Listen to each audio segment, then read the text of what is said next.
حضرت یوسف علیہ السلام نے پھر سالوں حکومت کی مصر پر، پھر وہیں ان کی تدفین ہوئی، اور جب تدفین ہوئی تو اختلاف ہو گیا۔ ہر قبیلہ کہتا تھا ہم نے اپنی طرف یوسف کو دفن کرنا ہے، اس لیے کہ جس طرف ان کو دفن کریں گے خوشحالیاں ہوں گی۔ پھر فیصلہ ہوا کہ سنگ مرمر کے تابوت میں رکھ کے حضرت یوسف کو دفن کیا جائے، اور دفن کرنے کے بعد ایسی جگہ پہ دفن کیا جائے جہاں سے پانی چھو کے گزرتا ہے۔ تو ان کو وہاں دفن کیا گیا، پانی چھو کے گزرتا تھا، لوگ کھیتیوں کو لگاتے تھے اور مصر سرسبز و شاداب رہتا تھا۔ اور پھر حدیث پاک میں موجود ہے، مولا علی شیر خدا رضی اللہ تعالی عنہ فرماتے ہیں کہ نبی کریم علیہ السلام کی بارگاہ میں ایک اعرابی آیا، حضور نے فرمایا کچھ مانگ لو۔ اس دیہاتی سے حضور نے فرمایا ہے آج وہ مائل باتا، اور بھی کچھ مانگ لے۔ تو وہ کہنے لگا حضور آپ مجھے سواری کے لیے اونٹ دے دے۔ حضرت علی کہتے ہیں میں نے کہا ہے افسوس، مانگا بھی تو کیا مانگا۔ حضور نے فرمایا چل کچھ اور مانگ لے۔ کہنے لگا چلے آنے جانے کے لیے کرایہ بھی دے دے، زادرہ بھی دے دے، کھانے کیا مانگا۔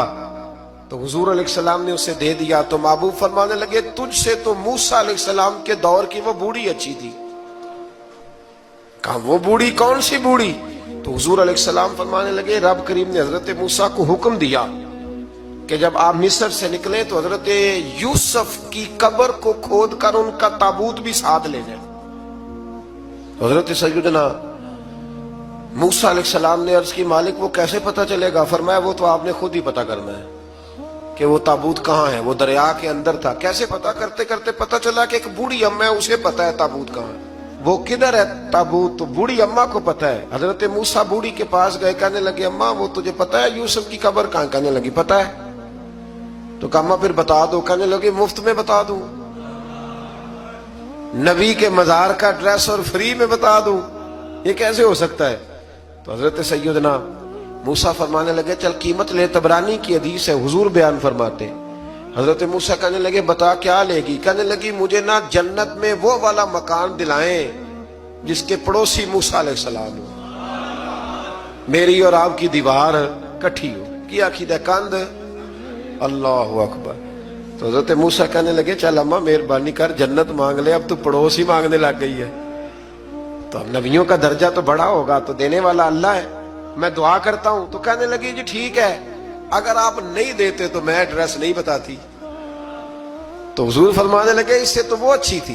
حضرت موسیٰ نے عرض کی کہ یا اللہ یہ نہیں بتا رہی تو اب کیا کروں؟ فرمایا موسیٰ وعدہ تو کر لے، مکان میں دے دوں گا، وعدہ کر لے۔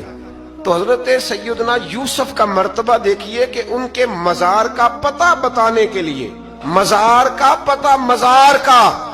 پتہ بتانے کے لیے اس خاتون نے حضرت موسیٰ سے جو قیمت لی وہ یہ تھی کہ میں جنت میں آپ کی پڑوسی بنوں گی پھر ایڈریس بتاؤں گی۔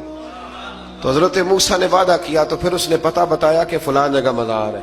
یہ تقریباً سینکڑوں سال بعد حضرت موسیٰ وہ وہاں سے نکال کے تابوت کو اپنے ساتھ لے کر کے گئے۔